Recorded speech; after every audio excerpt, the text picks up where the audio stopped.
एक नन्ही सी परी जब पापा की उंगली पकड़ती है तो ऐसा लगता है जैसे उसने सारा जहान देख लिया। नन्ही सी बिटिया की पुकार से तो पापा की थकान भी दूर हो जाती है। जी हाँ, हम बात कर रहे हैं उस बचपन की, जब हमें कुछ पता नहीं होता कि किससे हमारा क्या रिश्ता है, और सिर्फ एक दो रिश्ते ही होते हैं जो हमें संसार के अन्य रिश्तों से मिलाते हैं। जिसमें पहला रिश्ता होता है माँ का, जो ये बताती है कि हमारे पिता कौन है, और दूसरा रिश्ता होता है पिता का, जो पूरे संसार से हमें मिलाते हैं। माता पिता हमारे बचपन की एक एक याद को संजो कर रखते हैं।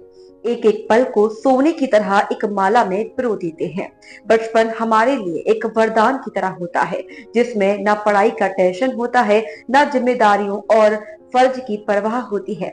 बस मम्मी पापा, दादा दादी और नाना नानी की गोद ही हमारे लिए पूरा संसार होती है। हमारी हर ख्वाहिश भी कुछ लिमिट्स में ही सीमित होती है। छोटे छोटे हाथों छूकर हंसाना और घुटनों के बल चलकर मुस्कुराना सबको खूब रास आता है।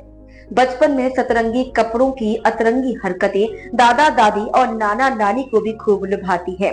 दादा दादी और नाना नानी की कहानियां सुनना, अलग अलग वेशभूषों में सजना भी सबकी खुशी होती है। निश्चित ही बचपन कभी लौट कर नहीं आता। शायद इसलिए तो कहा जाता है कि काश मैं भी बच्चा होता, काश मैं भी बच्चा होता। बच्चों की सही परवरिश और संस्कार उसके जीवन की नींव रखते हैं। बच्चे सबसे पहला शब्द माँ पुकारते हैं, फिर पापा कहते हैं, और फिर धीरे धीरे सीखते जाते हैं। थोड़ा पेट के बल लुढ़क कर, थोड़ा घुटनों के बल सरक कर, धीरे अपने पैरों पर खड़े हो ही जाते हैं।